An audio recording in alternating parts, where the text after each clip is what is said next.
Hello, my name is Brandon and I would like to inform you just a little bit on how scales are made, used, and the different forms they come in. This is my family here. For my demonstrations, I will be using a viola. The reason that this is a viola and not a violin is because the lowest string is a C string and the highest string is an A string. Whereas on a violin, the G and the E string are the lowest to highest strings in that order. Now, for my first demonstration, I would like to show you how to do a C major Ionian scale.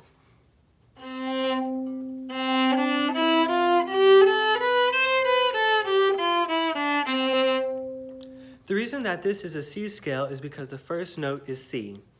The reason that it is a major scale I'll get into a little bit later when talking about minors. But the reason that this scale is Ionian is because there are no sharps or flats affecting any of the notes, making this an absolute neutral major scale. Now to continue on to the minors, I will show you how to do a C minor Aeolian scale.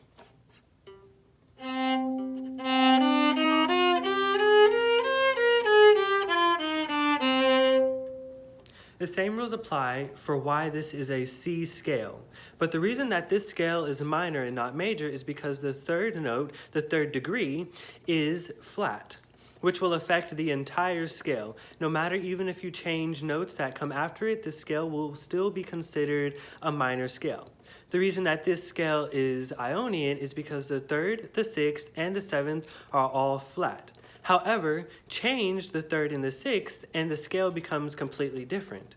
For this, I will use a completely different type of setting, which is called modifying. I think, yes, I'll call it modifying. And I'll modify it to A, getting rid of the third and the sixth.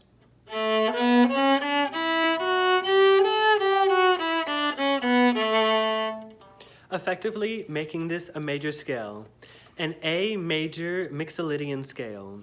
And the reason that it is major is because there is no flat on the third note.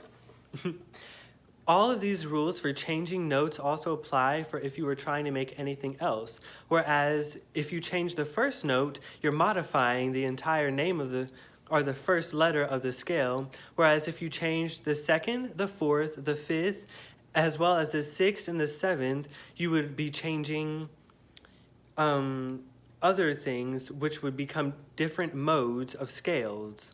If you change the eighth and the first, you would effectively just be changing or modifying what the first letter of the scale is. Yes, it's very confusing. At times I too also get kind of confused. But with all of this said, I hope I've shown you a good example of what being a real musician is kind of like. From playing an instrument to understanding the inner workings of how music actually works. From classical music to EDM, all music kind of uses the scales as a backbone for how they are all made and used.